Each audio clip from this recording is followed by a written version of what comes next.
Hello दोस्तों, स्वागत है आपका एग्जाम फैक्ट तैयारी यूट्यूब चैनल में। दोस्तों आशा करते हैं आप सभी मस्त, ज़बरदस्त और शानदार होंगे। आज की इस क्लास में दोस्तों हम बात करने वाले हैं रेलवे ग्रुप डी भर्ती 2025 के बारे में। और हमारे पास एक बहुत बड़ी खबर सामने आ रही है दोस्तों, जहां पर 10th वर्सेस ITI का मुकाबला लगा हुआ है। और यह मामला दोस्तों दिल्ली हाई कोर्ट में पहुंच चुका है। अब देखना ये होगा कि आखिर क्या फैसला होता है। तो बने रहिए आप सभी हमारे इस क्लास में अंत तक। आगे बढ़ने से पहले यदि आपने अभी तक हमारे चैनल को सब्सक्राइब नहीं किया है तो सबसे पहले आप सभी हमारे चैनल को सब्सक्राइब कर लें, साथ में बेल आइकन भी ऑन कर लें ताकि आने वाली सभी वीडियो का नोटिफिकेशन आप सभी तक पहुंचता रहे। लाइक कमेंट शेयर भी जरूर करें दोस्तों। आइए आगे की जानकारी आपको हम बताते हैं। तो यहाँ पर आप सभी देख सकते हैं बहुत बड़ी खबर रेलवे ग्रुप डी को लेकर। जी हाँ दोस्तों, वास्तविकता में है अपने आप में एक बहुत बड़ी खबर है। क्योंकि यहाँ पर तो काफ़ी मतलब ये खबर भी आ रही थी कि इसका एग्ज़ाम जून में होना है। अब इसके बाद फिर अपडेट ये आती है कि भाई ये मामला जो है, काफ़ी बच्चे दिल्ली हाई कोर्ट पहुँचे हैं। वहाँ पर उन्होंने ऑब्जेक्शन उठाया है कि भाई या तो आप लोग स्टार्टिंग में ही मना कर देते कि भाई ITI हमको नहीं चाहिए, तो काय के लिए हम लोग ITI करें। 2019 में ऐसा नोटिफिकेशन आता है कि जिसमें बताया जाता है कि अगले जो वैकेंसी आएंगी आपकी रेलवे ग्रुप डी में वह ITI बेस पे आएंगी। 80% के आसपास ITI बेस होगा और 20% के आसपास आपका ओनली 10th बेस होगा। अब इस बार बच्चों ने क्या है कि ITI कर ली है और इसके अलावा फिर उन्होंने इस बार फिर से ज़्यादा फॉर्म के चक्कर में, या कुछ भी कह सकते हैं भाई, 2025 में उन्होंने फिर से उसको ITI हटा दिया है। अब आप लोग समझ सकते हैं ITI हटा दिया है और ओनली हाई स्कूल बेस पर ही उन्होंने फॉर्म अप्लाई करवाया है। तो समझ सकते हैं आप लोग कि बच्चों कितना परेशान होना पड़ता है ना। और पता चलता है बाद में उन्होंने ITI की 2 साल उन्होंने ITI की मतलब कंप्लीट की, और इसके अलावा पता चलता है कि ITI की मतलब फॉर्म ही अप्लाई नहीं होने हैं ITI से अब।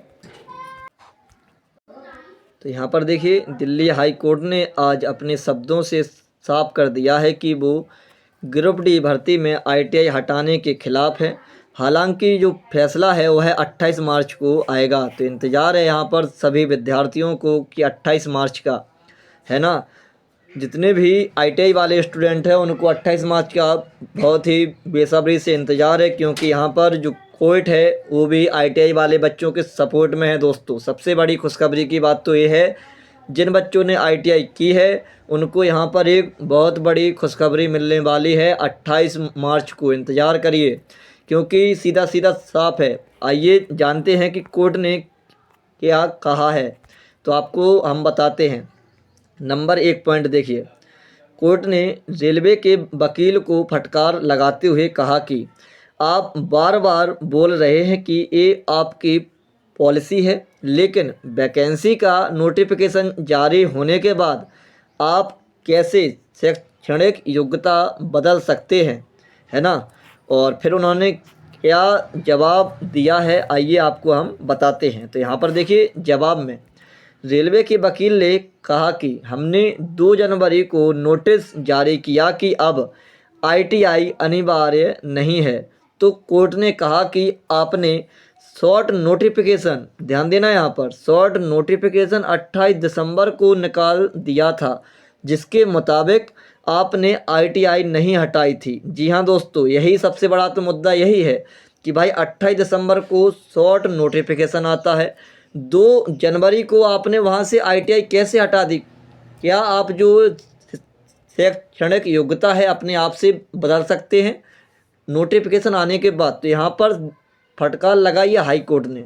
यहाँ पर देखिए, तो इस पर कोर्ट ने बोला कि शॉर्ट नोटिफिकेशन सार्वजनिक प्रकाशित हुआ, इसलिए आप ये बात की दलील नहीं दे सकते कि विस्तृत नोटिफिकेशन आपने 19 जनवरी को दिया। ये बात बिल्कुल आपकी जायज़ नहीं है, सीधा सीधा कोर्ट ने ये कहा है। तो देखिए आगे अंत में कोर्ट ने कहा कि आप कल 22 मार्च तक अपने पक्ष का कोई सफाई है तो पेश कीजिए, और 28 मार्च को इस मामले की आखिरी सुनवाई होगी और कोर्ट अपना फैसला देगा। ध्यान दीजिए दोस्तों, ठीक है। तो आप सभी 28 मार्च का बेसब्री से इंतज़ार करिए। इसके अलावा 22 मार्च को आखिर यह कौन सी अपने सफाई रखते हैं वह भी देखना होगा। तो लगातार आपको अपडेट हमारे इस यूट्यूब चैनल पर मिलती रहेगी। यदि आपने अभी भी हमारे चैनल को सब्सक्राइब नहीं किया है तो सबसे पहले आप सभी हमारे चैनल को सब्सक्राइब कर लें, साथ में बेल आइकन भी ऑन कर लें ताकि आने वाली सभी वीडियो का नोटिफिकेशन आप सभी तक पहुंचता रहे। लाइक कमेंट शेयर भी जरूर करें दोस्तों। चलिए थोड़ी सी जानकारी आपको हम और बता दें तो यहाँ पर देखिए, अब रेलवे के पास दो विकल्प होंगे। अगर ITI लागू होता है तो क्या होता है, यहाँ पर देखिए, यदि ITI लागू होता है तो इस भर्ती को रद्द कर नया नोटिफिकेशन जारी करके फॉर्म की प्रक्रिया दोबारा शुरू करेंगे। या फिर दूसरा पॉइंट जो है यहाँ पर देखिए, इस भर्ती में अपडेट करके ITI वालों के लिए पद निर्धारित करें और जो आपने फॉर्म भरवाए हैं उसमें अपडेट का विकल्प दें। बाकी देखते हैं 28 मार्च को क्या होता है।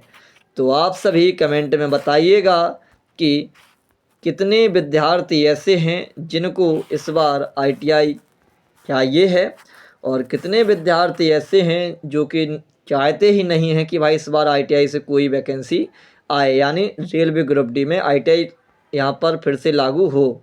तो कमेंट में बताइएगा दोस्तों। यदि आप हमारी राय मतलब चाहते हैं तो मेरा तो यही कहना है, क्योंकि हमने भाई 2019 में ग्रुप डी का फॉर्म भरा था, ठीक है। तो वहाँ पर सीधा साफ साफ था कि आने वाले समय की जो वैकेंसी है रेलवे ग्रुप डी की, उसमें ITI वाले कम से कम 80% के आसपास वैकेंसी ITI से आएंगी। तो उसी चक्कर में मैंने भी भाई साहब ITI की है 2 साल की। तो आप लोग समझ सकते हैं कि जब हमने यहाँ पर अपना समय दिया है ITI पर और इसके अलावा अपनी तैयारी पर भी हमने अपना समय खर्च किया है, तो मेरे अकॉर्डिंग तो यहाँ पर ITI लागू होने चाहिए 28 मार्च का। मुझे भी बहुत बेसब्री से इंतज़ार है, जहाँ पर देखना होगा कि आखिर जो मामला है किसके पक्ष में जाता है, ITI वालों के या फिर ओनली हाई स्कूल वालों के। लेकिन मुझे एक मतलब अच्छी खुशी यहाँ भी हुई है कि जो कोर्ट है वो ITI वाले बच्चों को सपोर्ट कर रहा है, क्योंकि भाई देखिए जो चीज़ है सो है। जैसे उन्होंने बताया कि अभी मैंने बताया 28 दिसंबर को आपने शॉर्ट नोटिफिकेशन निकाला, 2 जनवरी को आप लोग ITI हटा देते हैं, 28 जनवरी में ITI लगी रहती है।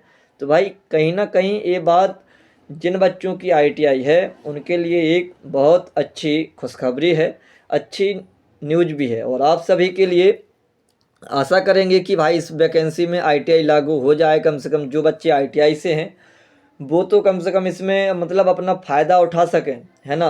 और फिर नहीं तो क्या है, वही सब है। कंपटीशन इतना हाई हो चुका है जहाँ पर एक वैकेंसी पर कम से कम 2-4 हज़ार बच्चे फाइट करने वाले हैं इस बार रेलवे ग्रुप डी में। क्योंकि जब 1 लाख वैकेंसी आई थी तो उतने समय ही एक वैकेंसी पर 170-80 के आसपास बच्चे थे।